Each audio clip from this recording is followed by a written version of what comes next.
Bienvenidos a esta nueva emisión de Panorama Internacional, el programa de la Liga Internacional Socialista. En esta emisión vamos a charlar sobre Brasil, sobre Australia, sobre la marcha de la pandemia. Como nos han pedido algunos compañeros y compañeras, hemos preparado un informe sobre la Guerra Civil Española y la relación entre lo que pasó en aquellos años con la situación actual que se vive en España.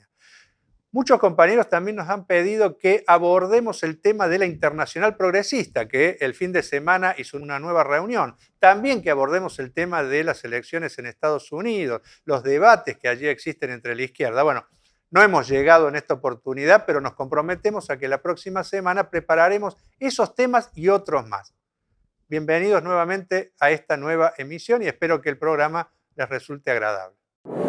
Esta semana se registró en todas las regiones del mundo, con excepción de África, el mayor número de contagios desde el inicio de la pandemia. Más de 2 millones de personas se sumaron a las estadísticas que representan un aumento en el 6% con relación a la semana anterior. Con estas cifras brutales, las víctimas mortales del COVID-19 ya alcanzan 1 millón de personas y más de 31 millones sufrieron la enfermedad. Pero, como siempre decimos, se trata de los registros oficiales. La mayor parte de las fuentes coinciden en que una imagen más real sería multiplicar los casos de infectados por 5 o incluso por 10. La apertura indiscriminada en Europa para garantizar los negocios capitalistas provocó un rebrote intenso, con el Reino Unido y España a la cabeza, seguidos de cerca por Francia, Holanda e Italia, y un mayor aumento en la cantidad de muertos en esta semana crítica, un 27% más que la semana previa. Estados Unidos y Brasil siguen al tope de la lista de muertes, con 5.000 por semana en cada uno de los países, mientras que sus gobiernos continúan con la política que los caracterizó durante toda la pandemia. El conjunto de América concentra el 55% de los casos a nivel mundial y se consolida como la región del mundo más castigada por el virus. Evidentemente, las condiciones sociales, sanitarias, explican mucho de este resultado. Años de saqueo y explotación, años de destrucción de los sistemas de salud y el crecimiento de la miseria son el telón de fondo del desarrollo de la pandemia. Si bien el porcentaje de muertes en relación a infectados muestra un leve descenso, esto podría cambiar en las próximas semanas debido al crecimiento masivo de los casos y el peligro de colapso en los sistemas sanitarios.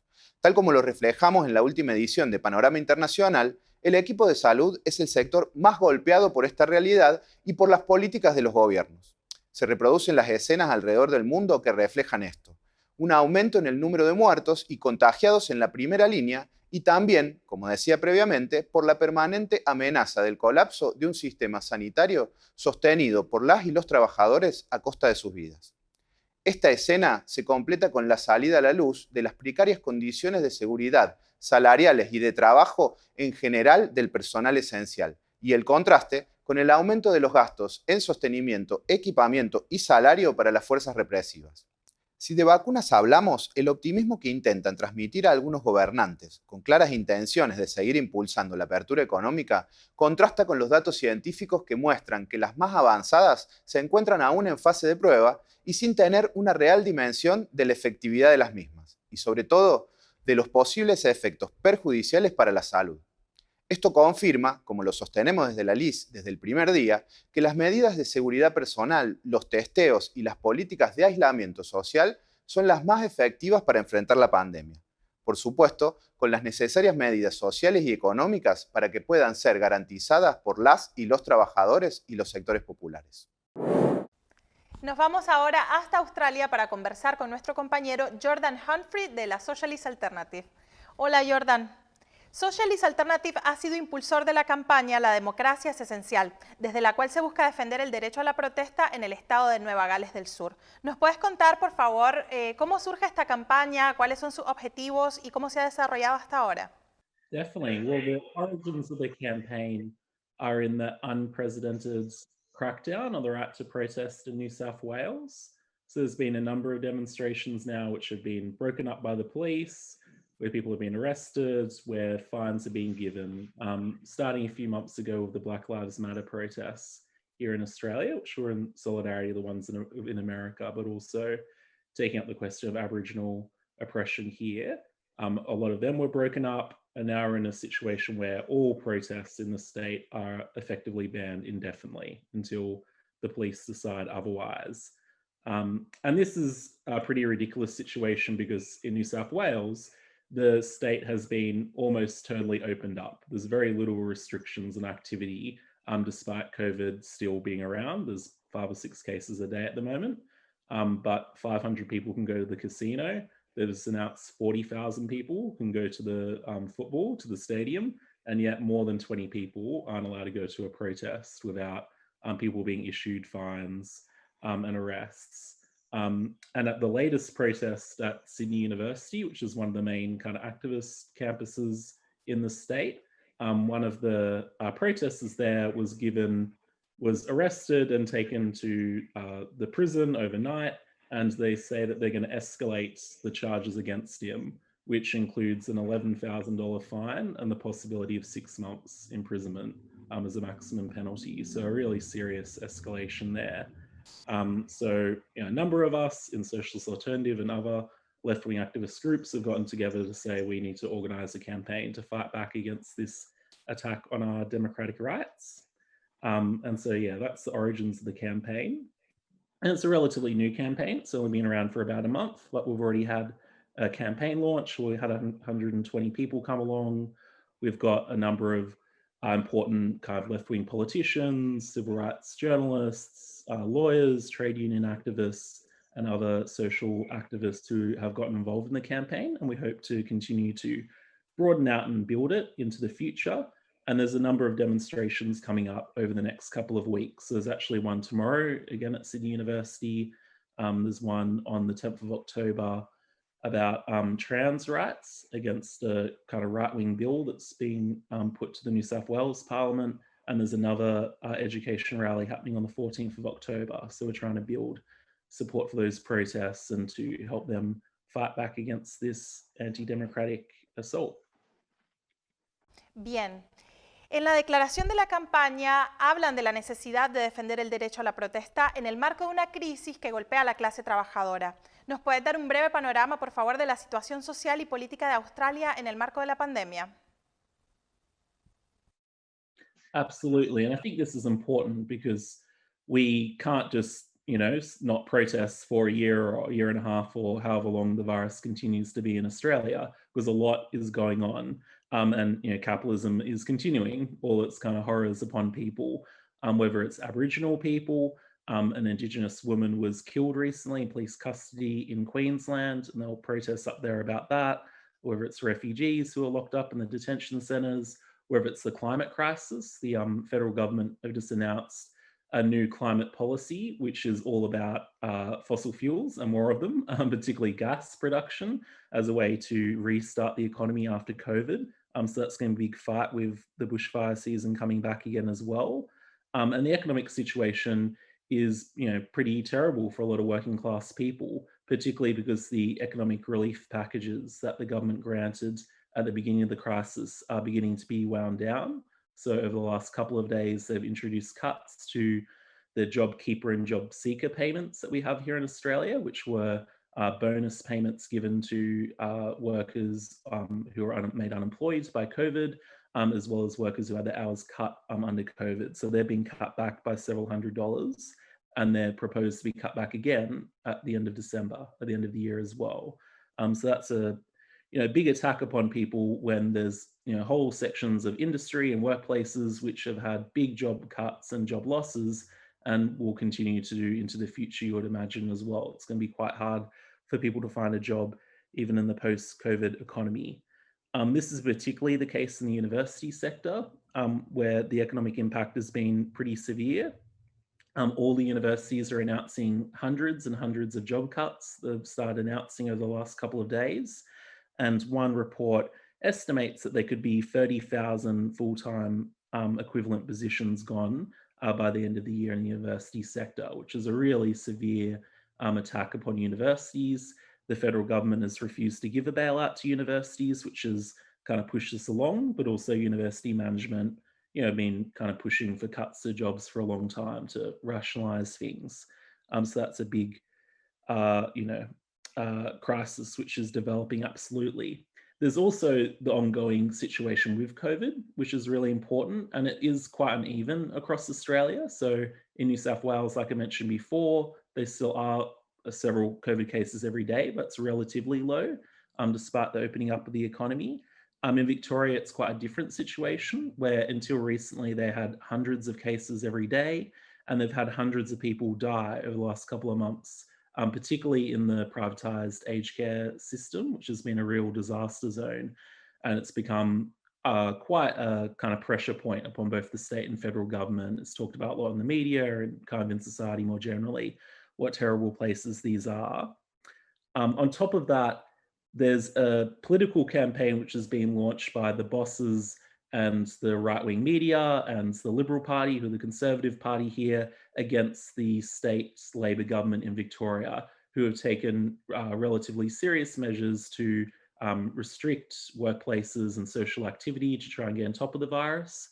The business community, the Liberals, etc., have been really campaigning hard, saying, no, you just got to open up the economy, you just got to let things go, you just got to let things rip. Yes, it'll be unfortunate people die, but we've got to get business back, working. Profits are really important. The economy is even more important than people's health. And so that's been a big political battle. And despite the criticisms we have of the state Labor government, and we have many about how they've implemented the lockdowns and the way it's been policed, a series of different issues, how they use private security guards to police the quarantine hotels, which is one of the ways the virus re-entered into the Victorian community. That's definitely a big criticism, but we absolutely stand against this right-wing campaign to try and just force everything open. This is really ridiculous.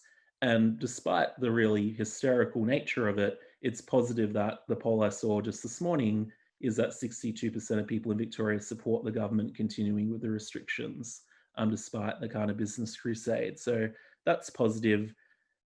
It shows that below working class people can see what is really going on, that the bosses just want to continue to make money. And there's a similar debate around state borders as well. A lot of the states have closed borders to other states, and the bosses are really campaigning to open them up. One billionaire called Clive Palmer is trying to sue the Western Australian government for economic damages to his personal business to try and get them to reopen the state. So that's also another example of how the bosses are trying to put the economy ahead of people's lives. Jordan, además de la campaña La democracia es esencial, ¿qué otras iniciativas políticas ha desarrollado Socialist Alternative ante esta realidad? Well, there's a lot of political initiatives at the moment because of the multifaceted nature of what is going on under COVID and with the economy. So I'll just mention a couple. The first is on the university sector. Like I mentioned before, very big job losses going on.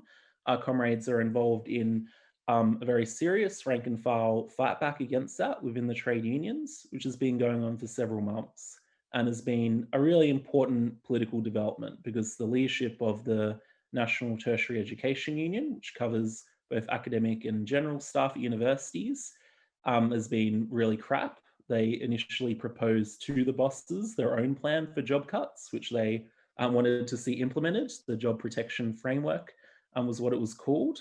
After a big campaign really led by our comrades and other left-wing NTU activists, that whole program has been abandoned, both by the union leaders and also by the university sector, which is positive. But now there's big fights happening on a kind of campus by campus basis against the particular job cuts, which are being pushed through there. So our comrades have been involved in organising union meetings, protests where they can, debates with other activists within the union movement to try and put forward the argument that we need to fight back against all of these job losses and prepare for industrial action during the EBA period, which is coming up in different campuses over the next kind of 6 months or so. Somewhat related, there's also big student campaigns because another aspect of the education system is that the government have announced big increases to student fees in particular subjects, particularly humanities, in order to try and claw back some more money. One report has it that art students will be paying back their student fees for 20 years under these new regulations that they're trying to bring through. And so there's been protests around the country against that. And that was the basis of the protests that got cracked down upon in New South Wales recently. And so that's a really important campaign that our comrades are involved in, both through the National Union of Students, but also in their particular campuses. And then in New South Wales in particular, as I mentioned before, there's a right-wing politician by the name of Mark Latham, who actually used to be a member of the Labor Party, but now has become a kind of far-right populist figure. He's a member of a party called One Nation, who are very inspired by kind of Trump and that kind of thing. He's putting forward a bill to the state parliament, which is to give schools the right to fire gay teachers, as well as to get rid of any references to sexuality in kind of school education programs, which is a pretty big attack. So we're involved in a kind of broad collective of LGBTI organizations organizing a demonstration around that issue, which is also a really important one. And the last initiative I'll mention is that in Victoria, despite things being locked down, so it makes it relatively difficult, but our comrades are involved in the local council election campaign there as a part of the Victorian Socialists, which is a broad electoral front with other socialist individuals and activists. And they're going to be campaigning for that over the next month's time, trying to get out a strong vote for a socialist alternative to the two mainstream parties. Muchísimas gracias, Jordan, por acompañarnos hoy y por contarnos cómo está la situación en Australia. Y a vos te recuerdo que si todavía no firmaste en apoyo a esta campaña La democracia es esencial, podés hacerlo en nuestra página de la Liga Internacional Socialista. Varias camaradas nos han pedido que hablemos sobre la Guerra Civil Española, para comprender mejor lo que pasa en la actualidad en España. Por lo tanto, vamos a hacer un repaso de los hechos y debates históricos de esa tremenda gesta. En 1931, los efectos de la depresión económica mundial desataron una rebelión obrera y campesina en España. El rey Alfonso XIII llamó a elecciones para abril de ese año, y el aplastante triunfo de los partidos republicanos y socialistas desembocó en la abdicación del rey y la proclamación de la Segunda República Española. La anterior, la primera, había durado solo 2 años. Caído el rey, el gobierno republicano encabezado por Manuel Azaña y formado por partidos republicanos de clase media y el ala derecha del PSOE, fue víctima de sus propias contradicciones. Los campesinos y obreros que los habían votado exigían distribución de tierras, aumentos salariales, seguro de desempleo. Pero tomar esas medidas implicaba enfrentarse a la burguesía y traspasar los límites del sistema capitalista que el gobierno sostenía. En las luchas que vinieron, los obreros y campesinos tuvieron de su lado a la Confederación Nacional del Trabajo, la CNT anarcosindicalista, y al ala izquierda del PSOE, que dirigía la Unión General de Trabajadores, la UGT. Pero el gobierno se ubicó del lado de la burguesía y los terratenientes y usó las Fuerzas Armadas para reprimir las luchas. Trotsky, desde el exilio, vio una gran oportunidad en la división del PSOE, particularmente en su masiva y radicalizada juventud. El Partido Comunista Español aún era pequeño y estaba automarginado con la política sectaria de crear sindicatos propios e igualar a la socialdemocracia y el fascismo. Lamentablemente, Trotsky no logró convencer a los dirigentes de la oposición de izquierda en España, particularmente a Andrés Nin, de una orientación hacia la juventud del PSOE. En lugar de esto, terminaron fundando un partido centrista, el POM, junto a una ruptura de la CNT. Tiempo después, la juventud del PSOE terminó rompiendo y entrando al Partido Comunista. Se había perdido una gran oportunidad. Con el PSOE desprestigiado y los anarquistas absteniéndose, la derecha ganó las elecciones de 1933, iniciando el llamado Bienio Negro. En enero, Hitler había sido nombrado canciller de Alemania. En marzo, el fascista austríaco Dollfuss había logrado que el presidente de Austria le cediera poderes dictatoriales. Envalentonada por estos avances del fascismo, el año siguiente los fascistas de la Confederación Española de Derechas Autónomas provocaron la caída del presidente, demandando una mayor participación en el gobierno. La alianza obrera que habían conformado las juventudes del PSOE con otras fuerzas de izquierda y la UGT convocaron una huelga general revolucionaria. Pero la CNT, que era mayoritaria en la clase obrera, no se plegó a la medida, salvo en Asturias, el único lugar donde la insurrección obrera se materializó, ocupando las fábricas y minas, distribuyendo las tierras a los campesinos y tomando el poder político en las ciudades. Aislada, la comuna asturiana resistió los embates del ejército durante 15 días, pero finalmente cayó. Unos 3.000 obreros fueron masacrados en la represión y miles más encarcelados. Pero el levantamiento marcó el comienzo del declive del gobierno de la derecha y un nuevo ascenso en la lucha de clases. Las elecciones de febrero de 1936 le dieron el triunfo al Frente Popular, conformados por partidos republicanos burgueses, el PSOE y el Partido Comunista.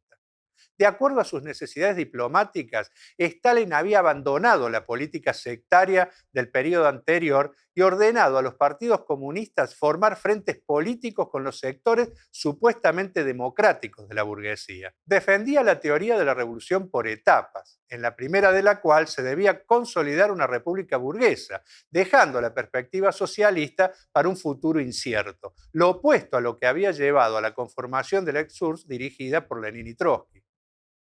El POM también entraría al Frente Popular en Cataluña, donde Andrés Nin fue ministro de Justicia. El programa del Frente era bastante moderado: la amnistía para los presos de 1934 y una limitada reforma agraria eran los puntos centrales. Pero para las masas, el triunfo electoral significaba mucho más. Sin esperar ninguna ley de amnistía, asaltaron las cárceles y liberaron a los presos políticos. Los campesinos tampoco esperaron ninguna reforma agraria y empezaron a apoderarse de las tierras e invadir las fincas de los terratenientes. Y los obreros lanzaron una ola de huelgas y tomas de fábricas. La derecha, por su parte, tomó el triunfo del Frente Popular como una declaración de guerra. El 17 y 18 de julio comenzó la sublevación militar encabezada por Francisco Franco y otros generales para descabezar el proceso revolucionario. Los trabajadores y campesinos salieron a la calle a enfrentar el golpe de Estado, exigiéndole armas al gobierno. Allí donde las consiguieron, la sublevación fue derrotada en horas o en días. En los centros industriales y en gran parte de Aragón y Andalucía, donde las organizaciones campesinas estaban más activas y radicalizadas, el golpe fue derrotado. Pero en otras partes importantes del Estado español, la inacción del gobierno le permitió a los sublevados hacerse del poder, a pesar de casi no tener apoyo social. Así se inició la Guerra Civil Española. El gobierno se paralizó y su autoridad se desvaneció rápidamente. Parte de su ala derecha apoyó el golpe. Sectores importantes de la burguesía se fugaron del país con sus capitales. Parte importante del aparato militar y policial se pasó al bando de los insurrectos. En Madrid, el PSOE y el Partido Comunista lograron mantener una semblanza de las instituciones de gobierno, pero en gran parte del país el poder quedó en manos de los obreros y campesinos. Y particularmente en Cataluña, estos protagonizaron una verdadera revolución social. Allí el poder se organizó en torno al Comité de Milicias Antifascistas, creado al día siguiente del triunfo popular sobre los golpistas en Barcelona y dominado por las organizaciones obreras con peso preponderante de la CNT. El comité organizó la administración, la economía, el orden público, la justicia, las comunicaciones, el abastecimiento, la salud y la educación. También organizó las milicias que partieron para el frente a combatir las fuerzas fascistas. Estas, especialmente las que organizaron la CNT y el POM, tenían una estructura democrática en la que los milicianos elegían a sus oficiales. Los obreros llegaron a controlar el 70% de la industria catalana. En el campo, los campesinos crearon 300 colectivizaciones en las tierras tomadas. Se creó un Consejo de Economía para dar apoyo a la revolución y orientar decididamente sus esfuerzos en la dirección de la colectivización. El gobierno del Frente Popular en el Parlamento catalán se limitaba a legalizar las acciones de la revolución. La CNT tuvo la posibilidad de tomar el poder con la clase obrera y el campesinado organizado. Sin embargo, tras un arduo debate, los anarquistas definieron que dejarían el gobierno en manos del Frente Popular, porque ejercer el poder estatal estaría en contradicción con sus principios. Trotsky señalaría esa definición como la bancarrota del anarquismo, afirmando que renunciar a la conquista del poder equivale a dejarlo voluntariamente en manos de la burguesía y de los reformistas. De esta manera sobrevivió el Frente Popular y comenzó a desmontar la revolución. Los partidos republicanos burgueses, lógicamente, aborrecían el poder obrero, pero fue clave el rol del PSOE y del Partido Comunista, que planteaban que había que frenar y revertir las tomas de tierras y de fábricas para cuidar la unidad con la burguesía republicana y obtener el apoyo de las supuestas democracias de Francia y el Reino Unido. Esa ayuda nunca llegaría. Mientras los gobiernos de Hitler y Mussolini le proveían a Franco tanques, bombas, armas y dinero. Al mismo tiempo, al estrangular la revolución, destruirían el arma más poderosa que tenía el bando republicano, la inquebrantable convicción de miles de obreros y campesinos de luchar no por un gobierno capitalista u otro, sino por su propia emancipación. El PSOE y el Partido Comunista extorsionaron a las milicias con el manejo exclusivo que tenían del suministro de armas y materiales, provenientes casi exclusivamente de la Unión Soviética. Bajo esa extorsión, los dirigentes de la CNT, que no habían querido tomar el poder con los trabajadores y campesinos, terminaron entrando al gobierno del Frente Popular en Madrid y en Cataluña.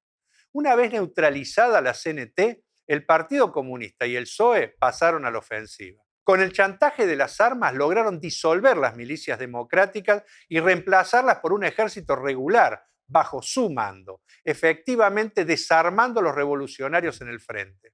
Y en Cataluña desencadenaron una contrarrevolución violenta con los llamados Hechos de Mayo. El 3 de mayo de 1937, unidades policiales dirigidas por el Partido Comunista fueron a desalojar la central telefónica, bajo control obrero dirigida por la CNT. Las masas obreras de Barcelona salieron a la calle, levantaron barricadas para defender su revolución. Y el Frente Popular apeló a la CNT, que envió a 2 de sus ministros de Madrid a persuadir a sus seguidores a que bajen las armas. La lucha callejera continuó durante una semana, pero sin el apoyo de la dirección de la CNT, los militantes eventualmente se replegaron desmoralizados. En las siguientes semanas se consolidó la reacción estalinista. La CNT fue expulsada del gobierno y el POM ilegalizado. Miles de revolucionarios fueron perseguidos y encarcelados y Andrés Nin fue asesinado. Tras la derrota de la revolución, la guerra se inclinó indefectiblemente a favor del bando fascista. A pesar del heroísmo con el que lucharon las tropas republicanas durante 2 años más, el ejército franquista entró a Barcelona sin resistencia. La Revolución y Guerra Civil Española fueron una inspiración internacional. Miles de revolucionarios correctamente la vieron como la primera línea de la lucha de clases mundial y se enlistaron en las brigadas internacionales que combatieron en España. Lamentablemente, la traición del reformismo y el estalinismo y los errores de los revolucionarios que desaprovecharon las oportunidades que tuvieron resultaron en una devastadora derrota que sería, como alertó Trotsky, la antesala de la Segunda Guerra Mundial. La dictadura militar de Franco asesinó o desapareció a decenas de miles de personas e impuso niveles de explotación brutales sobre la clase trabajadora en el Estado español durante 4 largas décadas. Tras la muerte de Franco, en 1975, se inició el periodo conocido como la transición. El año anterior se había producido la revolución de los claveles en Portugal, que volteó a la dictadura que había gobernado allí desde 1926. Inspirados en la vecina revolución y esperanzados por la muerte del dictador, los trabajadores salieron a la calle en todo el Estado español. Comenzó un fuerte ascenso de la lucha de clases, con oleadas de huelgas por aumentos salariales y por reclamos democráticos, como la libertad sindical y la libertad de los presos políticos. La lucha de las nacionalidades resurgió también, con especial fuerza en Euskadi, con la guerrilla de ETA. Todo el régimen franquista tambaleó, pero el Partido Comunista y el PSOE nuevamente operaron para desarticular la movilización y colaborar con las necesidades del capitalismo. El Partido Comunista y la Central Sindical Comisiones Obreras, que había fundado durante la dictadura, y el PSOE y la UGT pactaron el futuro régimen político con el rey Juan Carlos Borbón y las fuerzas políticas franquistas. Esto implicó avalar al monarca como jefe de Estado, la continuidad del ejército genocida, la impunidad de los responsables de los crímenes de la dictadura y el peso político de la Iglesia Católica. El acuerdo se consagró con las elecciones de 1977, con el brutal ajuste económico de los pactos de la Moncloa ese mismo año y con la aprobación de la nueva Constitución el año siguiente. Los principales partidos nacionalistas, como Izquierda Republicana de Cataluña y el Partido Nacional Vasco, también terminaron entrando en este gran acuerdo, renunciando al derecho de autodeterminación a cambio de una autonomía completamente limitada. Este régimen del 78 de alternancia entre el PSOE y el Partido Popular, el heredero más reciente de la vieja derecha franquista, le ha garantizado a la burguesía española y europea la estabilidad que requiere para exprimir sus ganancias de los trabajadores. Ese régimen hoy muestra su agotamiento. La crisis económica que estalló en Estados Unidos en el 2008 y entró con fuerza en Europa en el 2009, golpeó particularmente sobre las economías más débiles del continente. Fue el gobierno del PSOE de Zapatero, en ese entonces, el que aplicó las terribles medidas de ajuste que hundieron el nivel de vida en el Estado español, provocando una desocupación del 25% y del 50% en la juventud. Ese ataque al pueblo trabajador hizo estallar el movimiento de los indignados y su posterior expresión política en Podemos. El desplome del PSOE fue seguido por los escándalos de corrupción del PP y el surgimiento de Ciudadanos como intento de lavada de cara de la derecha. Después estalló el pueblo catalán, saliendo masivamente a las calles y declarando su independencia con el referéndum del 1 de octubre del 2017. Pero la inconsecuencia de la dirección catalana permitió que se impusiera la represión del régimen. Podemos, que había surgido como expresión de rechazo al régimen del 78, mostró la hilacha al no apoyar la rebelión catalana y selló su bancarrota a comienzos de este año, cuando formó gobierno con el PSOE, finalmente asimilándose al régimen y a la casta que decía enfrentar. Por todo esto, la tarea central hoy en el Estado español es la construcción de un partido revolucionario y una alternativa política anticapitalista y socialista. A esa tarea están abocados de lleno nuestros compañeros de Socialismo y Libertad, la sección española de la Liga Internacional Socialista. Ahora vamos a hablar con una compañera que se encuentra en el estado de Amazonas, Brasil, la compañera Gleice de Oliveira, activista docente y luchadora socialista. Hola Gleice, un placer enorme estar contigo. Quería empezar por preguntarte tu opinión sobre lo que está sucediendo en Brasil. ¿Nos podés contar qué es lo que está pasando? Antes que tudo, minha saudação, Alejandro, meu cumprimento a todos que nos acompanham por aqui, e eu quero iniciar dizendo que quero dedicar a minha participação nesta atividade aos companheiros dos Correios do Brasil que estão em greve nesse momento contra a retirada de direitos e contra a privatização da empresa de Correios. Eu sou uma defensora da unidade das lutas e dos lutadores e, portanto, dedico essa minha participação a eles.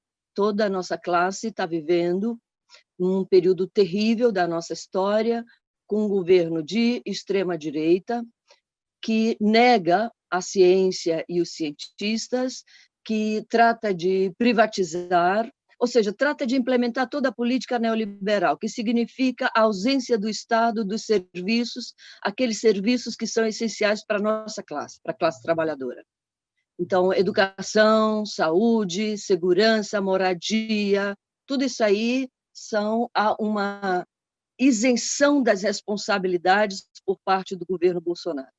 Mas, além disso, nós vivemos também uma outra situação que se conecta e que é gravíssima, que é a transformação do Brasil num país eminentemente agrário. Há uma desqualificação e uma falta de incentivo à indústria. Isso significa um número grande de desempregados, de pessoas sem trabalho, o que se agudiza nesse momento de pandemia, né? E ao mesmo tempo, significa um avançar dos grileiros, eu não sei como chama isso em espanhol, mas são aquelas pessoas que desapropriam terras, que se adonam das terras públicas ou das terras indígenas ou das terras dos povos originários. Então, esses grileiros se sentem incentivados e apoiados pelo governo Bolsonaro, e, nesse sentido, nós vivemos um avançar desses setores ruralistas ligados ao agronegócio, ao hidronegócio, sobre as terras da União, onde vivem os povos ribeirinhos, não só da Amazônia, mas de várias outras regiões do Brasil, como a região sudeste e centro-oeste, mesmo no Nordeste brasileiro, onde essas pessoas moradores não só de décadas, mas de séculos, são expulsos de suas terras, né? Acabam se deslocando para as periferias das grandes cidades, sem alimentação, sem casa, sem trabalho, gerando todo um conjunto de problemas que nós tão bem conhecemos nas cidades, né? Também uma coisa que a gente acompanha muito com o avançar nessas terras, justamente a mineração usando mercúrio, que contamina as terras, os rios e as pessoas. E não é um tipo de contaminação que você depois faz uma medicação, um tratamento médico e descontamina as pessoas. Isso significa morte. Isso significa uma forma, um método a mais de seguir com o processo de colonização e de genocídio dos povos americanos, dos povos que viviam aqui e que depois, que já vem de séculos sofrendo esses ataques todos e resistindo ao mesmo tempo. Porque eu não sei se muita gente concorda comigo, mas eu faço uma ideia, eu tenho uma convicção de que um dos setores que mais se organiza no Brasil hoje são justamente os setores que trabalham na agricultura, os trabalhadores da terra, os trabalhadores da agricultura familiar, aqueles que perderam seu pequeno pedaço de terra e que ficam vagando, que são chamados sem terra, que lutam por reforma agrária, e principalmente os povos indígenas, né? Então, o Brasil vive esse quadro, que é um quadro trágico, que já vem de antes, mas com a situação da pandemia se agravou. Alejandro, hoje nós temos no Brasil, os dados de ontem, 4.554.629 pessoas contaminadas. E aqui eu quero colocar um parênteses, uma observação. Esses dados não representam a realidade. Esses dados, eles deveria ter agregado umas subnotificações. Por quê? Porque muitas pessoas não são atendidas nos hospitais. Muitas pessoas recebem diagnóstico falseado. Hoje, no Brasil, nós temos essa quantidade que eu acabei de citar de contaminados e temos 136.895 mortos. Isso é tão triste, isso é tão doloroso. E a imprensa e o governo tratam de naturalizar esses números, como se fossem números frios, como se não fossem pessoas de carne e osso e sangue, como você, como eu, como todos os da nossa classe, porque somos nós que majoritariamente estamos nos contaminando e morrendo. E isso tem que parar. Essa política de nos fazer morrer, adoecer e morrer por falta de assistência tem que parar. E só quem pode fazer parar somos nós, Alejandro. Esse governo jamais se comprometerá com a nossa vida. Porque, para eles, se dentro de uma fábrica, de uma empresa qualquer, morrerem 5, 10, 15, 20 pessoas, no dia seguinte eles encontram essas mesmas quantidades de pessoas para serem substituídas. Que, no que tem a ver, por exemplo, com assistência médica, nós temos um serviço de saúde, Alejandro, que é o SUS, Sistema Único de Saúde. Só que o governo tratou de, ao longo de anos, e sucateando e destruindo, cortando investimentos, cortando a compra de medicamentos, rebaixando o salário dos trabalhadores, não contratando, não fazendo novos concursos públicos para contratar novos trabalhadores. Mas uma coisa é certa: se não fosse o SUS, a nossa situação aqui no Brasil seria muitíssimo mais grave. Uma que eu esqueci de falar, que valeria a pena mencionar, que foi retirada as condições que nós tínhamos até pouco tempo de aposentadoria para as pessoas maiores, para as pessoas idosas, que contribuíram com a Previdência Social por 25, 30 anos. No caso de professores, contribuímos por 25 anos as mulheres e os homens por 30. Né? O que acontece? essa legislação ela foi alterada de forma que o trabalhador, depois de doar sua vida produtiva, sua energia vital de anos para produzir, ele não tem um anteparo que lhe garanta condições mínimas de sobrevivência na velhice. E agora, mais recentemente, a coisa de 2 semanas atrás, o governo Bolsonaro apresentou uma nova reforma, que é a reforma administrativa, que tem a ver com o funcionamento das relações de trabalho. E não só das relações de trabalho do setor privado, mas principalmente do setor público, onde é retirado uma série de benefícios que nunca foram dados para nós, que sempre foram conquistados com muita luta, mas que agora estão sendo retirados, negando que, na verdade, esses serviços públicos é o que garante minimamente algum tipo de atendimento para a população pobre e trabalhadora na área da educação, da saúde, etc. Né? E, ao mesmo tempo, construindo uma ideologia, construindo uma falsa ideia de que esse tipo de relação de trabalho é o que prejudica o conjunto da população e deve ser modificado. Então, uma das coisas que eles defendem se chama meritocracia, ou seja, que as pessoas elas devem ter uma ascensão funcional ou entrar para o serviço público conforme aquilo que elas conquistaram de aprendizado, de diplomas, de formação, etc. E de currículo vitae. Né? No entanto, nós bem sabemos que nós, eu, você, da classe trabalhadora, não concorremos no mesmo patamar de igualdade com os filhos da burguesia para ter acesso à escola, para ter acesso à formação, para se alimentar, para viver bem. Ou seja, nós não partimos do mesmo patamar. Portanto, essa meritocracia ela só existe para beneficiar os filhos da burguesia. Mas esse é apenas um dos critérios.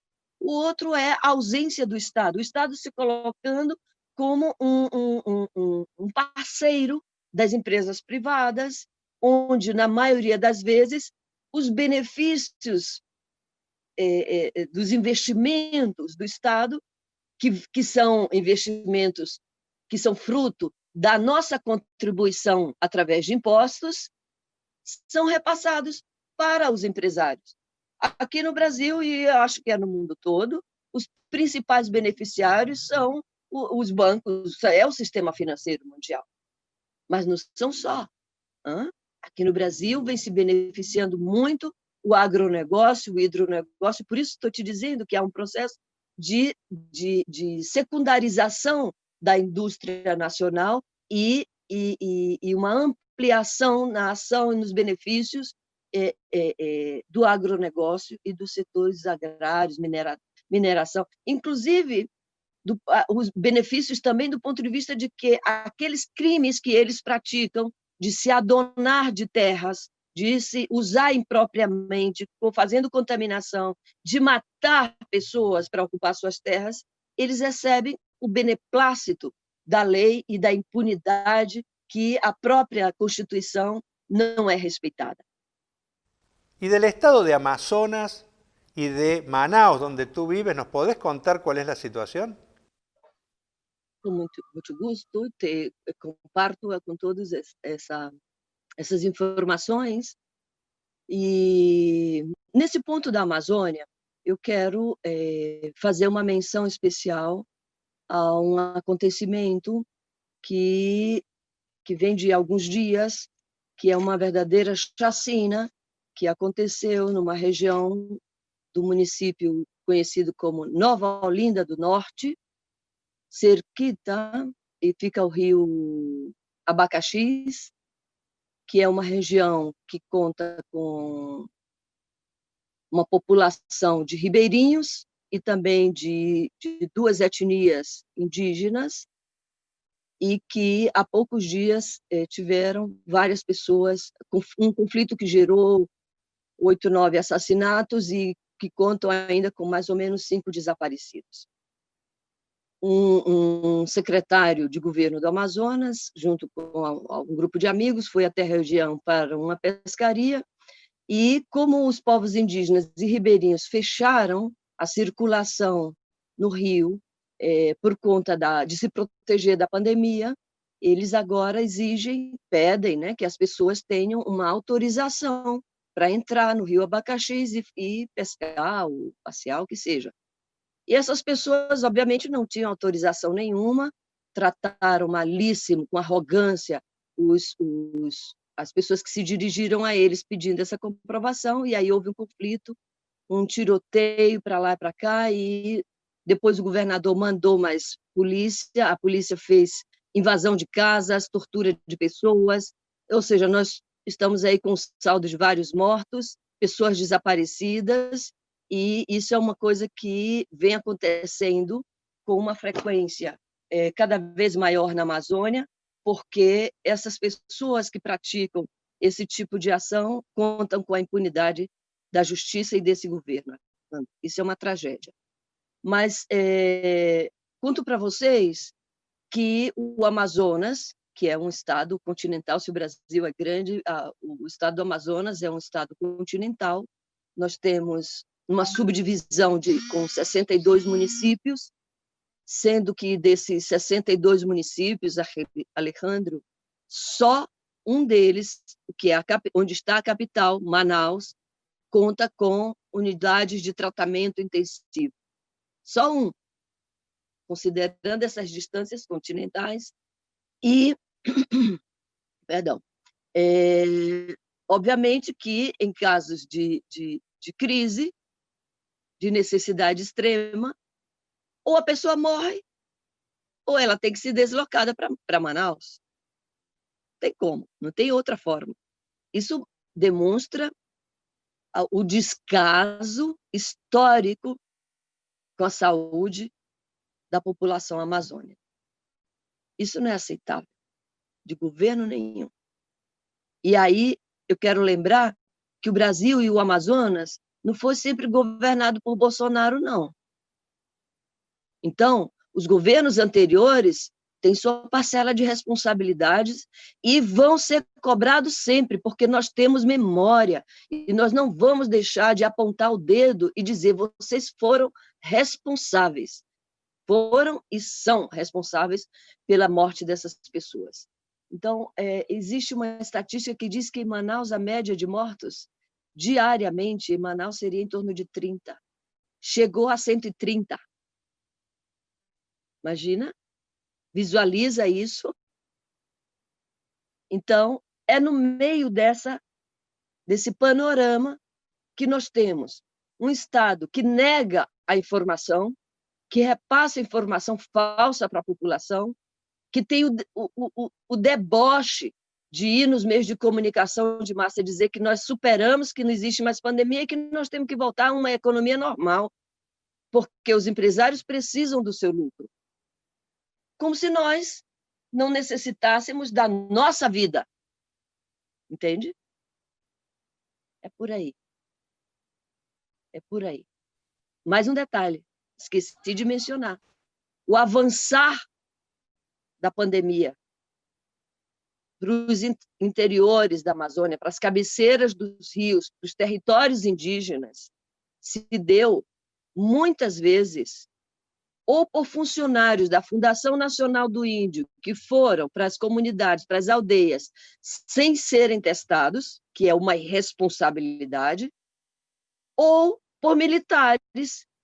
Sos docente, activista, y entiendo que están en el medio de una pelea importante, incluso que son la vanguardia en la lucha docente a nivel del Brasil. ¿Nos podrías contar un poquito cómo viene desarrollándose? Certo. Bom, eu vou iniciar te contando que eu sou uma das fundadoras do nosso sindicato, que já tem uns 41 anos, mas, neste momento, não faço parte da direção. Eu faço parte de um agrupamento de professores que faz oposição à atual direção do nosso SINTEAM, nosso Sindicato dos Trabalhadores da Educação. Mas, neste momento de pandemia, nós estamos fazendo ações unificadas.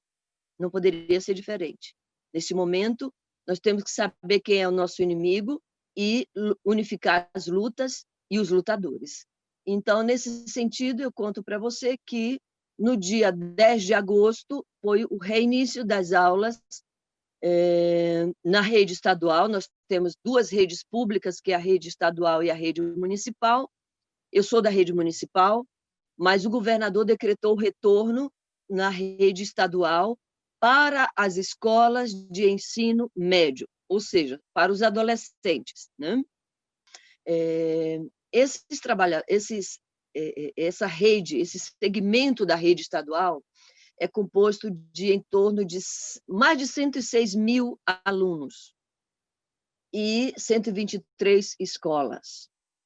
Quando o governador fez esse anúncio, ele não fez a testagem dos professores, ou seja, volta todo mundo para a escola em qualquer condição, sem o respeito mínimo ao que os cientistas falam sobre a questão do isolamento social, sobre a necessidade de medidas protetivas. Nós, imediatamente, começamos a fazer a luta e a fazer a denúncia, né? Tanto junto com pais, claro, pais e estudantes são nossos aliados privilegiados, e, nesse sentido, os pais também atuaram bastante forte, fizeram ações na justiça, fizeram abaixo-assinados, vêm nas nossas manifestações. Nós tivemos que criar formas de fazer manifestações presenciais, mas respeitando a distância, ou seja, a pandemia joga contra a nossa luta, mas a gente trata de criar formas de nos aproximar. Nós ensinamos os pais a fazer reuniões virtuais.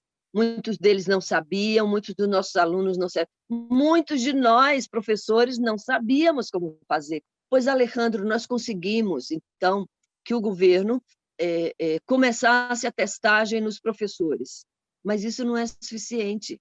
Nós temos e exigimos a testagem dos nossos alunos e de toda a comunidade escolar, ou seja, dos pais também. Nessa campanha contra o retorno, nós fizemos, inclusive, a ocupação física do prédio da Secretaria Estadual de Educação.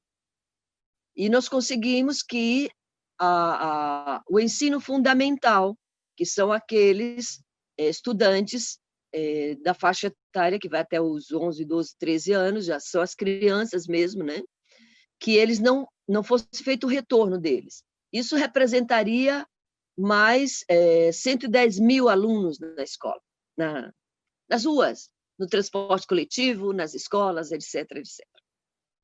Bom, antes, vale registrar que quando nós fizemos a denúncia de que não havia condições reais para o retorno, e que nós, inclusive, que não defendemos a aula remota, porque nós, diferente do governo, não colocamos um sinal de igualdade entre o que é a aula presencial e a aula remota, que é uma das coisas que é preconizada pelo neoliberalismo para retirar dos professores o seu fazer pedagógico, a sua capacidade de planejar aulas e conteúdos de acordo com a realidade dos alunos, do país, do mundo que vivemos. Nós somos contra essa modalidade, mas nós aceitamos fazer para que não seja feita a aula presencial, né? E, além disso, vale registrar também, Alejandro, que nessa modalidade de aulas remotas, há uma coparticipação nossa nos gastos, porque nós, professores, temos que pagar pacotes de internet, contas de telefone, comprar chip para usar celular e se conectar pelo WhatsApp com pais, alunos, fazer orientações, etc., etc. Entende? Então, isso tem que ser respeitado e valorizado. Quando nós dissemos melhor que durante a pandemia se façam aulas que sejam não conteudistas, mas aulas voltadas para combater o corona, ensinando o que é esse vírus, como ele funciona, como contamina as pessoas, como podemos nos prevenir, onde podemos pedir ajuda. O governo não nos escutou, porque o governo é um governo anticientista, antitrabalhador, antiprofessor, anti-educação, inimigo da educação, que faz questão de nunca escutar o que nós, professores, que efetivamente conhecemos o que é e a dinâmica de funcionamento das escolas, não nos escutou. Então, começa em nível nacional, de diversas maneiras, com dinâmicas diferentes, mas aulas remotas conteudistas. Muito bem, fizemos. Mas é importante dizer que a educação, com esse instrumento que eu tenho para me comunicar com você e com outras pessoas hoje, poderia estar sendo colocado a serviço de prevenir, de orientar e de combater a pandemia. Mas o governo escolheu conscientemente não fazer isso. Daí a sua responsabilidade ser ainda maior, mais grave. Foi feito aqui, quando começamos a reclamar das pré-condições das escolas, da falta de estrutura e tudo, o governo fez uma comissão de parlamentares, de deputados estaduais, para visitar escolas. Claro que eles prepararam 6 escolas, muito bem maquiadas, muito bem pintadas, estruturadas, cheio de adesivo, mostrando onde pisar, onde fazer, onde ser. Mas eram essas. E as 120 e tantas outras? Não tem essa estrutura. Então, o Amazonas, na nossa leitura, foi um balão de ensaio, onde o governo, com todo esse histórico recente que nós vivemos, de ter vivido pessimamente a pandemia, mas sendo varrido para baixo do tapete essas condições, o governo, então, quis dizer o seguinte: se nós conseguimos impor o retorno das aulas em Manaus, no Amazonas, aí nós vamos ter o respaldo para impor esse retorno em todos os outros estados. Essa é a leitura que nós fazemos. E eu entendo que isso é um fato até agora. Nós seguimos lutando, fizemos contato com companheiros de muitos estados, fizemos lives com companheiros e seguimos fazendo, fizemos e continuamos fazendo, mostrando qual é a situação que nós estamos vivendo e dizendo, nós temos que lutar juntos. E aqui eu vou finalizar essa parte dizendo a vocês que nós temos, Alejandro, uma Confederação Nacional dos Trabalhadores da Educação, CNTE, como temos várias centrais sindicais. Eu, particularmente, sou apoiadora da CSP Colutas, mas é uma central pequenininha. Mas nós dizemos para todas esses instrumentos que são da nossa classe, se movam, está muito lerdo, já está mais do que na hora da CNTE e de todas as centrais convocarem uma luta nacional com todos os trabalhadores, porque a responsabilidade sobre a educação não é só dos professores, não é só dos alunos nem dos seus pais, é de toda a população brasileira, e nós estamos defendendo a educação pública, então é da população brasileira da nossa classe. Então nós temos, sim, que urgentemente chamar uma ação unificada, nacional, para combater esse retorno que, na verdade, é uma política genocida de expor a nós, trabalhadores, e aos nossos alunos e seus familiares a uma situação de contaminação e de morte. Esse é o meu chamado. CNTE, faça sua tarefa. Muchas gracias, Gleis. Seguiremos en contacto. La verdad que todo lo que pasa en Brasil es de una importancia decisiva para nosotros y desde ya profundizar la relación con todos los compañeros con los que nos estamos reencontrando después de mucho tiempo y empezando a construir juntos, la verdad que para todos nosotros es una alegría. Esto ha sido todo por hoy. Antes de despedirnos, les quería recordar que estamos en el tramo final de la campaña en apoyo a nuestros compañeros y compañeras del Líbano. El Líbano no puede esperar. $1, €1 para los compañeros.